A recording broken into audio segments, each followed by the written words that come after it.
পেটের উপর চুমু দিলে কি বাচ্চা হয়ে যায় মামা? আমি বললাম, আরে বোকা মেয়ে, পেটের উপর চুমু দিলে বাচ্চা হয় তোমাকে কে বলছে? মাই বলল, বলতে হবে না, আমি জানি পেটের উপর চুমু দিলে বাচ্চা হয়ে যায়। আমি বললাম, মামুনি তুমি এখনো অনেক ছোট, এইসব বিষয় তুমি বুঝবে না কেমন? আর তোমাকে কি কেউ বলছে যে পেটের উপর চুমু দিলে বাচ্চা হয়ে যায়? ভাই বলল, বলতে হবে কেন মামা, আমি তো জানি, আর সেই দিন নিজ চোখেও দেখছি। আমি মুচকে একটা হাসি দিয়ে মায়ের কপালে একটা চুমু দিলাম। মাই ছোট ছোট হাত দিয়ে আমার দাড়িগুলো টেনে বলল, জানেন মামা? আমি বললাম, বলো। মাই বলল, আমি সেদিন দেখলাম রিফাত ভাইয়া মামির পেটের উপর চুমু দিয়ে বলছে এই পেটে আমাদের সন্তান, আমি এই বাচ্চার বাবা। আর বলল, আমাদের মনে হয় মেয়ে সন্তান হবে। আমি বললাম, বলতেই পারে, ওর বউয়ের হয়তো তোমার মতো একটা বাবু হবে। আর তুমি ওদের বাসায় কবে গেলে? ঠাস করে মাই আমার গালে আস্তে করে চট দিয়ে বলল, আরে গাদা, এটা হলো তোমার বউ, মানে আমার মামি। রিফাত ভাইয়া মানে তোমার বউয়ের পেটে চুমু দিয়ে বলছিল এটা আমাদের সন্তান। মায়ের কথা শুনে আমার চোখ কপালে উঠে গেল। কি বলছে এই মেয়ে? আরে না, আমিও আবার এইসব চিন্তা করছি, ও হয়তো পিচ্ছি মেয়ে, আর রিফাত হয়তো আমাদের বাসায় কোনো কাজের জন্য আসছিল। রিফাত হলো আমার বেস্ট ফ্রেন্ড, আর ও আমাদের বাসায় প্রায় আসে, এতে ঘাবড়ানোর কি আছে? মায়ের কপালে হাত দিয়ে বললাম, মামুনি, রিফাত তো আমার বেস্ট ফ্রেন্ড, হয়তো তোমার মামির কাছে কোনো দরকারে আসছিল, তুমি হয়তো ভুল কিছু দেখছো। মাই বলল, আরে মামা, আপনি এসব কি বলছেন? আমি ভুল দেখছি মানে? আপনি যখন অফিসে থাকেন তখন রিফাত ভাইয়া আপনার বাসায় আসে, আমি তো প্রায় সময় দেখি। আর সেই দিন রিফাত ভাইয়াকে মামির পেটে চুমু খেতে আমি দেখছি। আর মামি যখন আমাকে দেখতে পাই তখন আমাকে ডেকে নিয়ে বলে, তুমি কি দেখছো বলো তো? তখন আমি বলছি, রিফাত ভাইয়া আপনার পেটে চুমু খেলো কেন? আর আপনার পেটের ভিতরে কি বাচ্চা আছে মামি? তখন মামি বলল, তোমার মামার যেমন আমার উপর অধিকার আছে, তোমার রিফাত ভাইয়ারও আমার উপর অধিকার আছে। আর তোমার রিফাত ভাই তোমার মামার বেস্ট ফ্রেন্ড না, এজন্য আমার উপর অধিকার আছে। আর আমরা তো খেলা করছিলাম, এটাকে চুমু খেলা বলে, বুঝলে? শেষে আমাকে চকলেট দিয়ে বলল, আমি যেন এইসব কথা কাউকে না বলি। আসলে মামা, রিফাত ভাই তো তোমার বেস্ট ফ্রেন্ড, সেই হিসাবে তো ঠিকই রিফাত ভাই আর মামির উপর অধিকার আছে, তাই না মামা? ভাইয়ের কথাগুলো এক নাগাড়ে শুনলাম। পিচ্ছে একটা মেয়ে, এই তো বয়স মাত্র 8 কি 10 হবে, আমাদের পাশের বাসায় থাকে, ওর বড় বোনকে আমি পড়াই। কিন্তু আজকে মায়ের কথা শুনে আমার বুকের এক কোণে চিনচিনে ব্যথা শুরু হয়ে গেল। নিষ্পাপ একটা মেয়ে, আর যাই বলুক, ও কখনো মিথ্যা বলবে না, নিজ চোখে যা দেখছে তাই তো বলছে ও। আর মিতুর সাথে আমার 1 বছরের সম্পর্ক, ওর ভিতরে কখনো আমার জন্য ভালোবাসার কমতি ছিল না। এই 1 বছরে এতটা পরিমাণে ভালোবাসা ছিল আমার জন্য যা বলার বাইরে। আর আমিও চিন্তা করতাম একটা মেয়ে এতটা পরিমাণে কিভাবে ভালোবাসতে পারে। আর আজকে মাই এসব কি কথা বললো, আমার মাথা পুরো খারাপ হয়ে গেছে। আমার জানা মতো রিফাতেই কাজ করবে না, কারণ ওর বউ আছে, আর আমার বউকে বড় বোনের মতোই সম্মান করে। আর বিশেষ করে আমার বউ 3 মাসের প্রেগনেন্ট, আমার যে সন্তান হবে এতে আমার পরিবার সহ আমি যে কতটা খুশি হয়েছি বলার বাইরে। শরীরটা এখন আমার থরথর করে কাঁপতে লাগলো, মনের ভিতরে যে অজানা একটা ভয় ঢুকে গেল। ভাই বলল, মামা, মামা, ও মামা। মায়ের কথায় হুঁশ আসলো আবার। মাহি বল। ভাই বলল, বললেন না তো মামা, পেটে চুমু দিলে কি বাচ্চা হয় নাকি? আমি বললাম, সেই সব পরে বলবো, আগে বল, আমি অফিসে যাওয়ার কতক্ষণ পর তোর রিফাত মামা আসে? ভাই বলল, এই তো মামা, কখনো কখনো 11টা হয়তো, আবার কখনো কখনো বিকালে। কেন বলুন তো? আমি বললাম, না এমনি। শোন, এইসব কথা কাউকে কি বলছো? ভাই বলল, আরে না, আপনাকে শুধু বললাম। আচ্ছা চলেন, আপু কি জন্য ডাকছে আপনাকে? আমি বললাম, যাবো। এখন বলো, পড়া শেষ করছো তো তুমি? মাই বলল, মামা, সব পড়া শেষ, এখন শুধু আপনার জন্য অপেক্ষা করছি। আমি বললাম, আচ্ছা গিয়ে সমস্ত পড়া রিভিশন দাও, আমি আসছি কেমন? আজকে বলবে রাতে পড়াবো না, বাসায় আছি যেহেতু বিকালে তোমাদের 2 বোনকে পড়াবো। ভাই বলল, আচ্ছা মামা, আর চকলেট আনতে কিন্তু ভুলবে না। আমি বললাম, চকলেট খেতে যে টাকা লাগে ভাগ্নি, সেই টাকা কি তুমি দিবে? ভাই চোখ বড় করে বলল, তোমার কত বড় সাহস আমার কাছে টাকা চাও? আমি তাড়াতাড়ি কান ধরে বললাম, সরি সরি, আমার ভুল হয়ে গেছে। ভাই বলল, মনে থাকে জানো। এই বলে মাহিদের দরজা দিয়ে বের হয়ে গেলাম। জানালার কাছে গিয়ে বাইরে আনমনে তাকিয়ে আছি। আচ্ছা, মাহি যা বলছে তা যদি সত্যি হয়, 1 বছরের সম্পর্ক আমাদের, আমি জানি ঋতু কতটা ভালো, ওর মতো ভালো কোনো মেয়েই হয় না। আর রিফাত এতটা খারাপ না, ও আমার বেস্ট ফ্রেন্ড, আমি জানি ও আমার বউকে কতটা সম্মান করে। মাহি যেহেতু বলছে এইসব কথা, একদিন দেখি না পরীক্ষা করে। আমাদের সংসার জীবনে সন্দেহ জিনিসটা কখনোই ছিল না, কিন্তু আজকে মাই এইসব বলার পর বুকের ভিতরে অজানা একটা ভয় হচ্ছে। আমি আজকে বাসায় এসে দেখে মিতু আমাকে রেখে বাজারে গেছে কি জানি কি কিনতে। মেয়ে মানুষ অনেক শখ থাকে না। টকটক আওয়াজে ধ্যান ভাঙলো, মনে হয় মিতু এসেছে। দরজা খুলে দেখি সত্যি মিতু এসেছে। এসে আমার বুকের মাঝে জড়িয়ে ধরে বললাম, আমার বাবুটা কি রাগ করছে আমার সাথে? মিতুকে ছাড়িয়ে বললাম, এতটা দেরি হলো যে আসতে? মিতু বলল, আর বলো না, বাজার থেকে বের হতে অনেক দেরি হয়েছে। আর এই নাও, তোমার জন্য আইসক্রিম এনেছি, এমনি যে গরম পড়েছে না। মিতুর হাত থেকে আইসক্রিম নিয়ে বিছানার উপর বসলাম। মিতু আমার পাশে বসে আমার মুখের দিকে তাকিয়ে বলল, ওই বাবুর আব্বু, তোমার কি হয়েছে? আমি বললাম, আরে তেমন কিছু না, এমনি মন খারাপ। এটা শুনেই মিতু কান্না সুরে বলল, যেই ভালোবাসার জন্য আমি সবকিছু ত্যাগ করে তোমার কাছে চলে আসছি, একদিনও তোমার মন খারাপ হতে দেই নাই। আজকে কেন তোমার মন খারাপ? আমার চোখের দিকে তাকিয়ে বলো। হ্যাঁ, এটা সত্যি, আমরা পালিয়ে বিয়ে করছি। মিতু আমার জন্য ওর ফ্যামিলি ছেড়ে আমার কাছে চলে আসছে। এটা সত্যি, ও আমার মন খারাপ কখনো হতে দেয় নাই। কিন্তু আজকে যে মাই বললো, কিছুতেই বিশ্বাস হচ্ছে না এসব কথা। মিতু বলল, ওই তোমার কি হয়েছে? হ্যাঁ, আমাকে বলো। আমি বললাম, তেমন কিছু না মিতু। আচ্ছা, ডাক্তারের কাছে গিয়েছিলে? মিতু আমাকে জড়িয়ে ধরে বলল, ডাক্তার বলেছে তোমার বেবি সহ আমি অনেক ভালো আছি।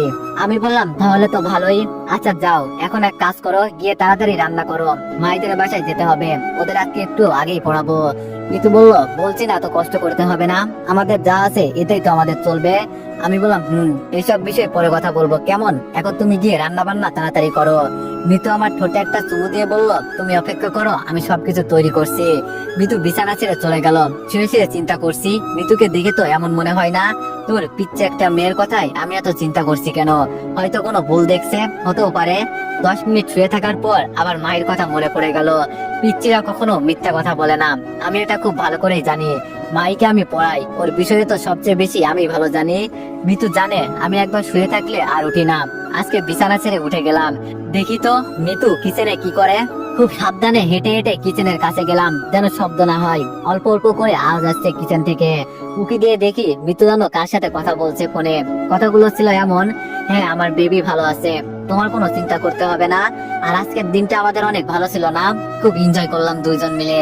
কালকে কিন্তু সময় মতো চলে আসবে, কেমন? অপেক্ষায় থাকবো। মিতুর কথা শুনে মিতুর উপর আমার সন্দেহ আরো অনেক বেড়ে গেল। আমি ভাই এক মনের মানুষ, কারোর উপর বেশি রাগ করে থাকতে পারি না। সবসময় নিজের মতোই চলি, আর এত চিন্তা ভাবনাও করি না কখনো।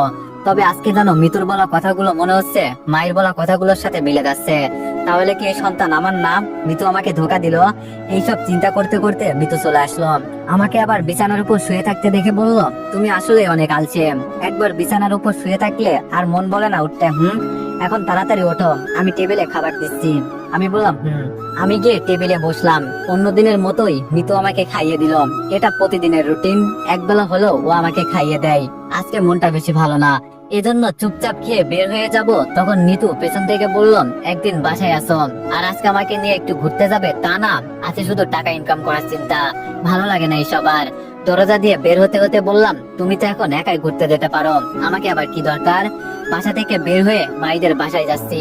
আসলে মিতু ঠিকই বলেছে, আমি শুধু টাকা টাকা করি। আসলে ভাই তুই বুঝবি কি, টাকা ছাড়া এই পৃথিবীতে কেউ কাউকে মূল্য দেয় না, সবাই ফকিন্নি বলবে। তবে কি আমি মিতুকে সময় দিতে পারি নাই বলে এসব করছে? হতেও পারে। দাঁড়া, আমাকে একটু সময় দে, আমি আস্তে আস্তে সব ঠিক করে নিব। যদি মাহির বলা কথা সত্যি হয় না, মারবো না কাটবো না, একেবারে জন্মে ঠিক করে ফেলবো। কলিং বেল বাজাতেই সেতু এসে দরজা খুলল। সেতু হলো মায়ের বড় বোন, ও ইন্টার ফার্স্ট ইয়ারে পড়ে। সেতু বলল, কি ব্যাপার দীপু ভাইয়া, আজকে যে এত আগে? আমি বললাম, এই তোমরা আমাকে কি পেয়েছো? হ্যাঁ, তুমি দেখো ভাইয়া, মাই ডাকে মামা। ভিতর থেকে আন্টি বলে উঠলো, আমি তাহলে তোমাকে আঙ্কেল ডাকি নাকি? সাথে আঙ্কেলও বলে উঠলো, আমি তাহলে কি ডাকবো? আমি ভিতরে গিয়ে ওনাদের সামনে দাঁড়িয়ে বললাম, এই বাসার পুরো ফ্যামিলি পাগল হয়ে গেছে, এখন খুব ভালো করে বুঝতে পারছি। আন্টি হাসি দিয়ে বললাম, আমাদের সাথে তাহলে তুমি আরো বড় পাগল। আমি বললাম, আচ্ছা ভাই, আমি পাগল হয়েছে, এই সেতু গিয়ে পড়া বের কর, আমি আসছি। আসলে ওদের পরিবারের সাথে আমি অনেক ফিরি, কথাবার্তা শুনে হয়তো বুঝে গেছেন। সেতু যেতেই আন্টি আমার দিকে তাকিয়ে বলে উঠলো, দিনকাল কেমন যাচ্ছে বাবা? আমি বললাম, বেশি একটা ভালো না আন্টি। আন্টি বলল, কেন বাবা, তোমার আবার কি হয়েছে? আমি বললাম, পরে একদিন বলবো, এখন গিয়ে ওদের পড়াই, নইলে আবার দুই বোন মারামারি লেগে যাবে। আঙ্কেল হাসতে হাসতে বলল, তুমি পারো ওদের সামলাতে? আচ্ছা যাও, গিয়ে দেখো কি করে ওরা। আর যাবার আগে আমার সাথে একবার দেখা করে যাবে, কেমন? আঙ্কেলের কথা শুনে একটু খুশি হলাম। মাসও শেষ, মনে হয় টাকা দিবে। টাকা পেলেই আমি সব ভুলে যাই। আরে টাকা, ও টাকা তোর জন্য কত কি করা।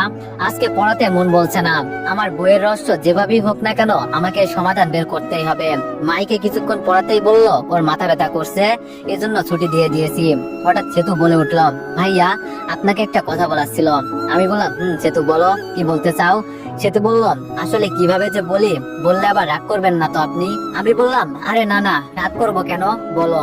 সেতু বলল, ভাইয়া কয়েকদিন ধরে একটা বিষয় খেয়াল করছি, রিফাত ভাইয়া আপনার বাসায় বেশি যাওয়া আসা করে। হয়তো ভাবছিলাম ও আপনার বেস্ট ফ্রেন্ড, এজন্য আপনার বাসায় যেতেই পারে, কিন্তু ইদানিং একটু আসা যাওয়াটা বেশি। শুধু আমি না, অনেকেই মনে করে মানে কিভাবে যে বলি আপনাকে, শুধু আপনার বেস্ট ফ্রেন্ড বলে ওকে কেউ কিছু বলে না। আপনি আবার মন খারাপ করবেন না। আমি বললাম, আরে না না, মন খারাপ করার কি আছে। আচ্ছা সেতু, তুমি কি কিছু দেখছো কেন আসে রিফাত, আর কিসের জন্য? সেতু বলল, আপনি ছাড়া কখনো আপনার বাসায় সাহস হয় নাই, আপনি থাকলে যাই, নইলে না।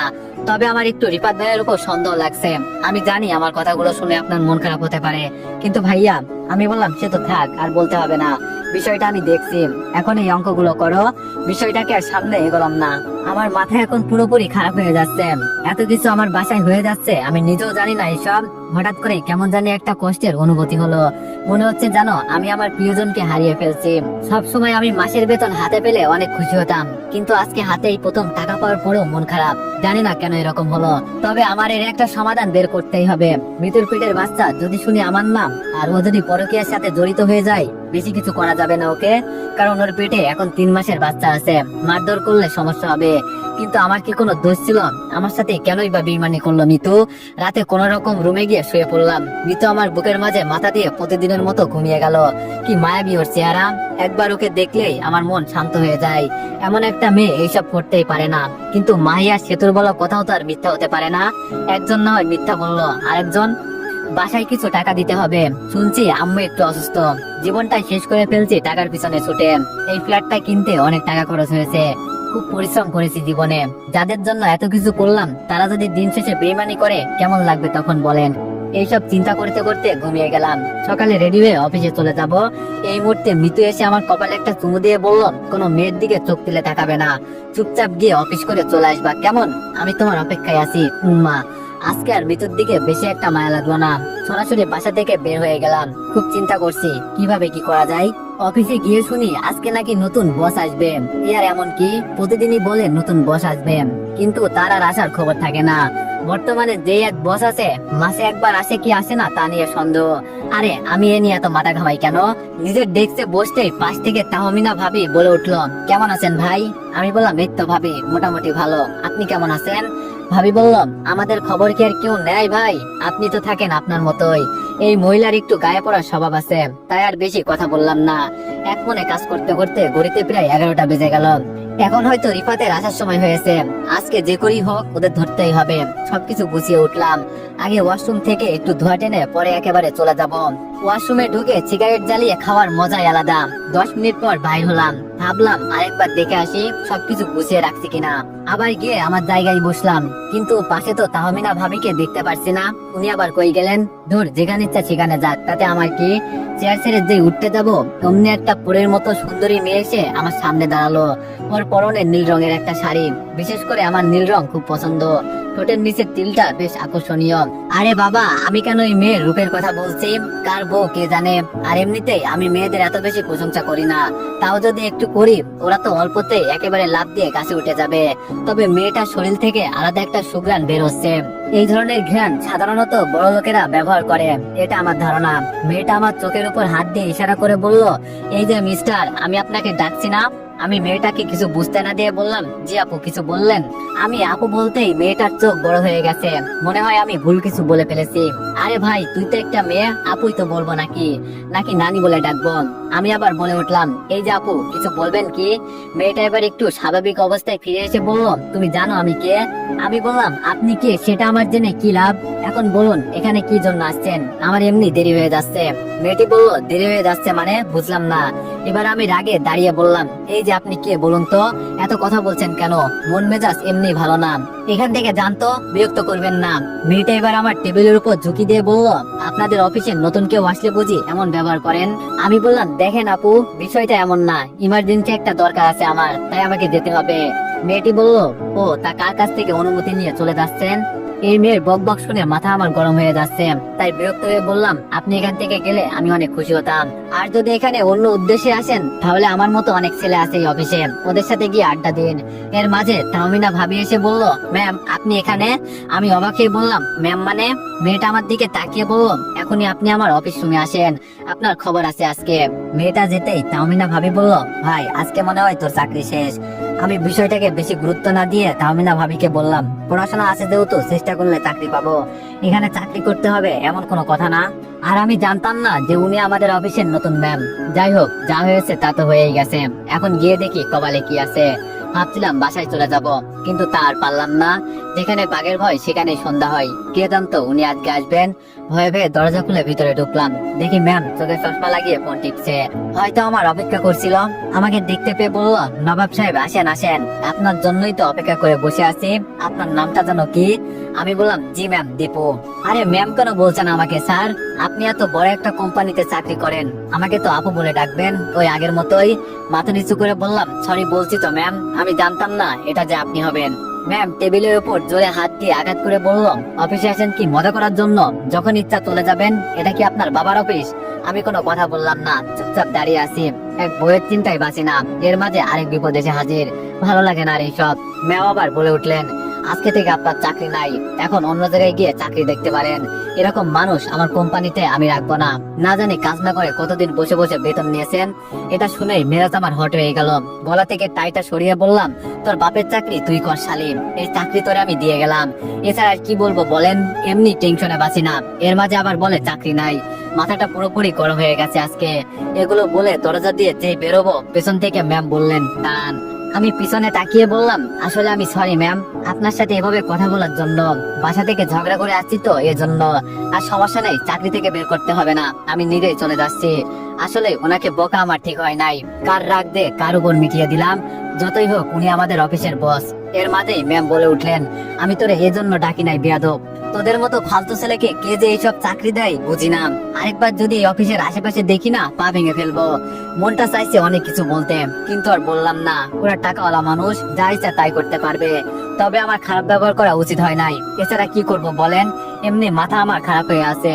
অফিস থেকে বের হতে হতে শুনলাম কে জানি বলছে, আমাদের নতুন ম্যাম অনেক ভালো আছে, তার ব্যবহার খুব ভালো। আর বিশেষ করে উনি কাউকে বকা দেয় না, খুব সুন্দর ভদ্রভাবে কথা বলে। মনে মনে বললাম, তাহলে আমার সাথে এমন করলো কেন? হয়তো আমি আগে ওনাকে রাগিয়ে দিয়েছি। নতুন ম্যাম আসতে না আসতে আমার চাকরি শেষ হয়ে গেল। ও মোর কপাল। দিনকাল খারাপ গেলে যেমন হয় আর কি। অফিস থেকে বের হয়ে একটা খোলা মাঠে গিয়ে বসলাম। আগে মনটাকে একটু শান্ত করি, পরে বাসায় যাব। এই প্রচন্ড রোদ্রের মাঝে বসে আছি। অনেকে হয়তো আমাকে পাগল বলতে পারে, তবে এখানে বসে আছি শুধু শরীরে রাগটা কন্ট্রোল করার জন্য। হালকা হালকা হাওয়া আসছে। কিছুক্ষণ পর উঠে যাই চলে যাব, তখন পিচ্ছে একটা মেয়ে ফুলের তোড়া নিয়ে এসে বলল, ভাইয়া এই ফুলগুলো নেন না, বাসায় গিয়ে ভাবিকে দিবেন।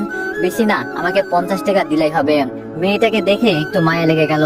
মুখটা ঘেমে একাকার হয়ে গেছে, তাও এই রোদ্রের মাঝে ঘোরাঘুরি করছে কয়েকটা টাকার আশায়। মেয়েটাকে বললাম, চলো ওইদিকে গিয়ে বসি, তারপর তোমার সব ফুলগুলো আমি কিনে নিব। ভালো একটা জায়গায় গিয়ে বসলাম। আশেপাশে অনেক মানুষ গার্লফ্রেন্ড বয়ফ্রেন্ড নিয়ে বসে আছে। এদের কথা বলে আর গল্পটা নোংরা করতে চায় না। পিচ্চি মেয়েটাকে প্রশ্ন করলাম, কি করলে টেনশন কমে যাবে বলতে পারবে তুমি? পিচ্চি আমার কথায় উত্তর দিয়ে বলল, সবকিছু মিলিয়ে একটা মানুষ হয় জানেন ভাইয়া। একটা মানুষের ভিতরে বিবেক বুদ্ধি সবকিছু আছে, আর টেনশন আছে বলেই তো সে সবকিছু সফল করতে পারছে। কিভাবে টাকা ইনকাম করবে, কিভাবে পরিবারকে সুখে রাখবে, সেই টেনশনই তো তার ভিতরে থাকবে। এটাই তো স্বাভাবিক। যেমন আমার টেনশন, আমি আমার বাবা মাকে কিভাবে সুখে রাখবো। এই তো এজন্য রাস্তায় রাস্তায় ফুল বিক্রি করে তাদের মুখে 2 মুঠো ভাত জোগাড় করি। তবে টেনশন নাই কাদের জানেন? যাদের পরিবার বলতে কিছু নাই। সত্যি পিচ্চির কথা শুনে মনটা ভরে গেল। খুব সুন্দর করে সাজিয়ে গুছিয়ে মেয়েটা কথা বলতে পারে। পকেট থেকে 500 টাকার একটা নোট হাতে দিয়ে একটা ফুল নিয়ে বললাম, এগুলো রেখে দাও তুমি। মেয়েটি বলল, কিন্তু ভাইয়া। আমি বললাম, আরেকদিন আমাকে ফ্রিতে ফুল দিয়ে দিবে, তাহলেই তো হয়ে যাবে। মেয়েটি বলল, দেখতে দেখতে মেয়েটি টাকা নিয়ে চলে গেল। আস্তে করে উঠে বাড়ির দিকে রওনা দিলাম। তবে আজকে যত বাসার কাছে যাচ্ছি ততই যেন আমার বুকের ভয়টা বেড়ে যাচ্ছে। বুঝলাম না কেন এমন হচ্ছে। বাসার কাছে গিয়ে দেখি অনেক মানুষ জড়ো হয়ে আছে আমার বাসার সামনে।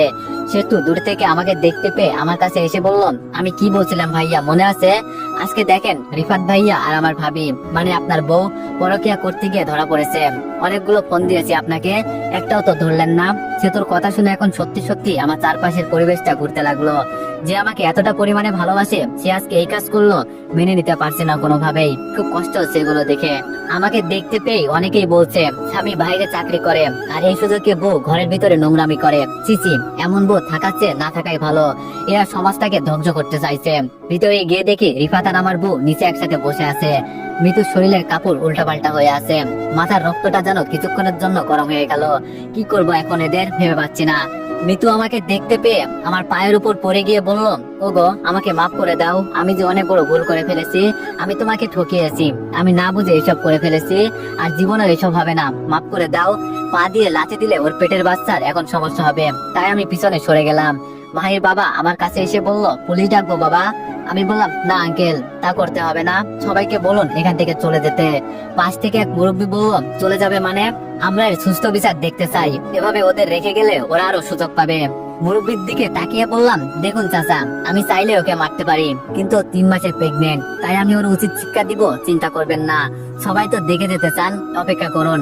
আমার মতো এক ইয়াং ছেলে বলল, সে তোমার বউ, তুমি দেখবে, ওকে তো ছাড়বো না আমরা। ওই সবাই শালাকে ধর। এটা বলতে রিফাতকে টেনে নিয়ে মারতে মারতে আধমরা করে ফেলছে। জনগণের মাল বুঝিনি তো কেমন মারবে। মিতু শুধু মাথা নিচু করে কান্না করছে। আমি আরো আগে কাজীকে কল করেছি এখানে আসতে।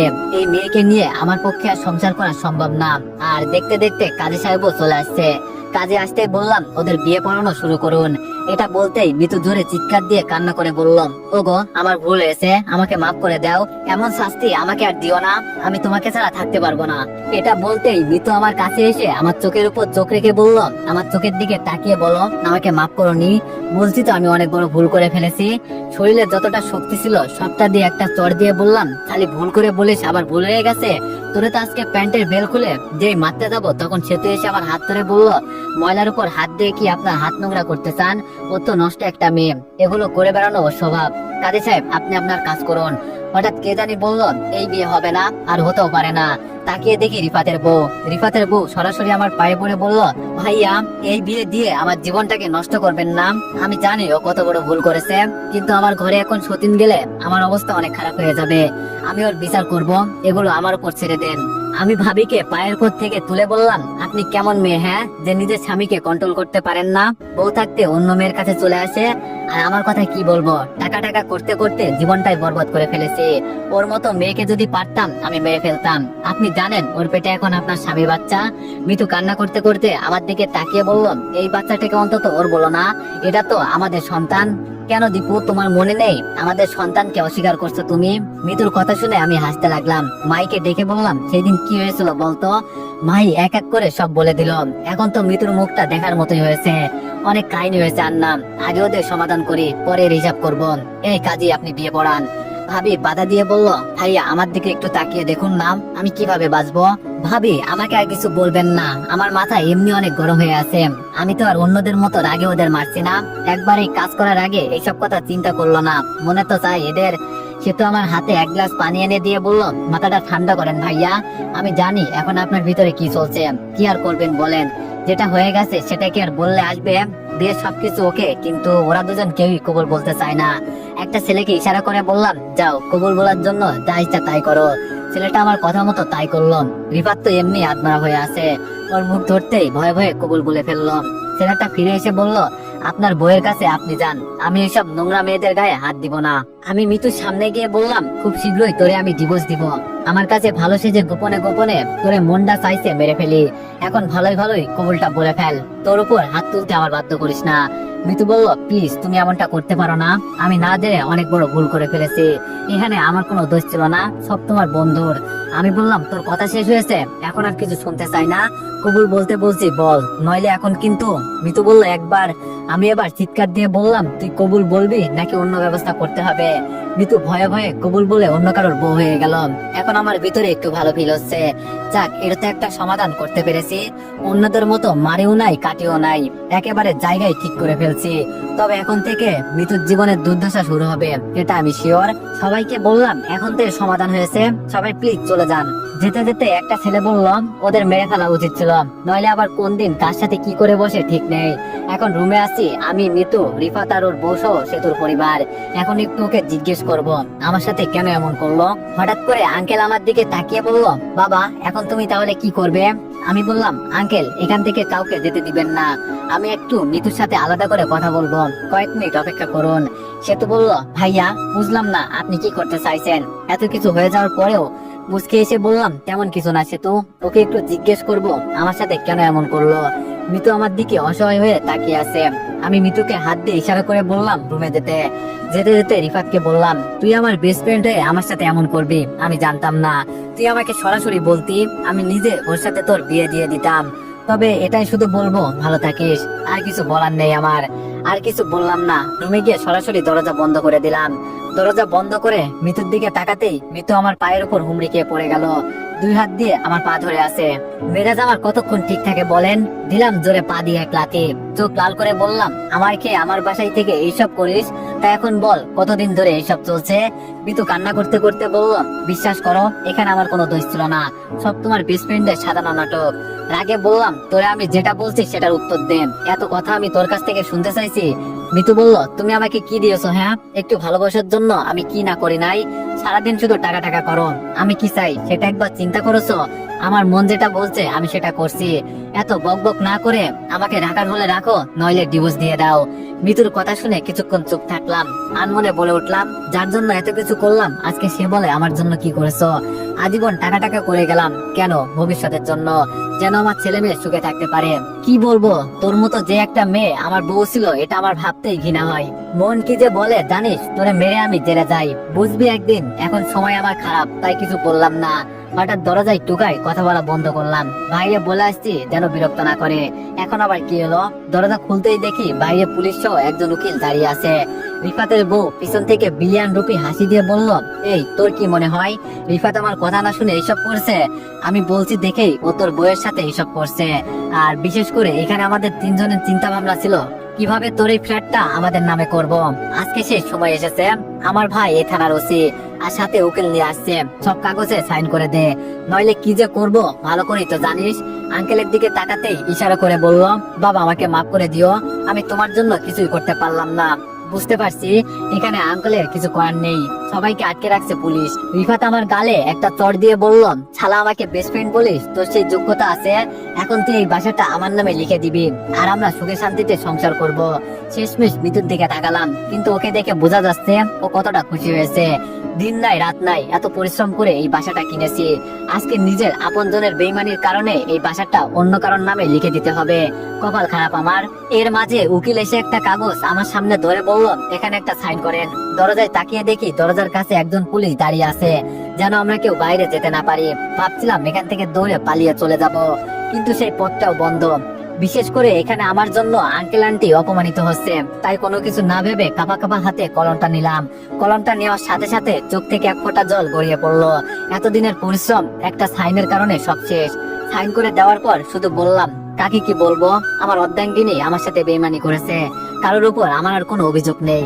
শুধু বললাম দিন শেষে যেন বেইমানগুলো ভালো থাকে, আর যেন এমন বেইমানগুলোর সাথে দেখা না হয়। আঙ্কেল আন্টিদের সাথে বাইরে যেতে যেতে সেতু বললাম, ভাইয়া আমাদের কিছু করার ছিল না, মাফ করেন। হঠাৎ করে পুলিশ এসে গেল, আমাদের বাইরেতেও দেয়নি, নইলে বাবা হয়তো কিছু করতে পারতো। আমি বললাম, আরে না বাদ দাও, আমার কপালে এসব লেখা ছিল, এজন্য হয়েছে, কাউকে আমি দই দিই না। এত কষ্টের টাকা আমার সব চলে গেল। আঙ্কেল আমার হাত ধরে বলল, মন খারাপ করো না বাবা, সব ঠিক হয়ে যাবে।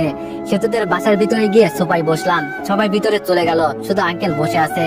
আঙ্কেল বলল, তা বাবা এখন তুমি তাহলে কি করবে? আমি বললাম, কি আর করবো আঙ্কেল, দেশের বাইরে গিয়ে কয়েকদিন বেরিয়ে আসবো, তারপর চাকরি খোঁজাখুঁজি করব, সব তো চলেই গেল। আঙ্কেল বলল, কেন বাবা তোমার চাকরির কি হয়েছে? আমি বললাম, আজকে সকালে নতুন বস এসেছে, ওই একটু ঝগড়া হয়েছিল, আমি জানতাম না উনি আমাদের নতুন বস, একটু কথা কাটাকাটি হয়েছে, এজন্য চাকরি চলে গেছে। আঙ্কেল বলল, ও কি বলবো বাবা, বলার ভাষা খুঁজে পাচ্ছি না, তোমাকে কিছু বলে সান্ত্বনা দিতে পারবো না। আমি বললাম, না আঙ্কেল, শহরটা এখন আমার কাছে নিষ্ঠুর হয়ে গেছে। আন্টি এসে আঙ্কেলকে কি জানি একটা ইশারা করে বলল, আমি তেমন কিছু বুঝতে পারলাম না। কিছুক্ষণ চুপ থাকার পর আঙ্কেল বলে উঠলো, বাবা তোমাকে আমি একটা কথা বলতে চাই। আমি বললাম, বলেন আঙ্কেল। আঙ্কেল বলল, দেখো বাবা, তোমার সাথে আজকে যা কিছু হয়েছে সব ভুলে যাও। এমন কিছু হয়ে যাবে যে আমি নিজেও কল্পনা করতে পারি নাই। আমার বড় মেয়ে এই বিষয়ে আমাকে আরো আগেই বলেছিল, কিন্তু আমি বিশ্বাস করি নাই। মনে করছি তোমার বেস্ট ফ্রেন্ড হয়, এজন্য আসে। তবে আজকে একটা ছেলে কিভাবে দেখে ফেলছিল, এজন্য সব ধরা পড়েছে। মন খারাপ করে বললাম, থাক আঙ্কেল, এইসব কথা বলে আর মন খারাপ করবেন না। যা হয়েছে তা হয়ে গেছে, বাদ দেন। আপনি কি বলতে চান বলে ফেলুন। আঙ্কেল বলল, দেখো বাবা, তুমি বলতে পারো আমি তোমার দুর্বলতার সুযোগ নিচ্ছি, কিন্তু আমার এমন কোনো মন মানসিকতা নেই। অনেক আগে থেকেই তুমি আমাদের মেয়েকে পড়াও। কতটা যে তুমি আমাদের সবার কাছে ভালো বলার বাইরে। এই সময়ে তোমার এইসব বলা ঠিক হবে না জেনেও বলছি, নইলে তো তুমি আবার চলে যাবে বাড়িতে, তাই বাধ্য হয়ে বলছি। আমি বললাম, কোনো সমস্যা নাই আঙ্কেল, আপনি বলেন। আঙ্কেল বলল, তুমি তো জানো আমার কোনো ছেলে নাই, তোমাকে আমি ছেলের মতোই দেখি। আমি চাইছি তোমার সাথে আমার বড় মেয়েকে বিয়ে দিতে। একটা জামাইও পেয়ে গেলাম, সাথে একজন ছেলে হয়ে গেল আমার। আঙ্কেলের কথা শুনে এবার আমি বোবা হয়ে গেছি। কি সব বলছে উনি? ওনার কি মাথা খারাপ হয়ে গেল যে আমার স্টুডেন্টকে তাকে বিয়ে করার কথা বলছে? না ভাই, এখন মনে হচ্ছে আমার পুরো মাথাটা ধরে গেছে। তো এভরিওয়ান, নেক্সট পার্টের জন্য সবাই একটু বেশি বেশি কমেন্ট আর একটু বেশি বেশি কপি লিঙ্ক করে দিও। ধন্যবাদ।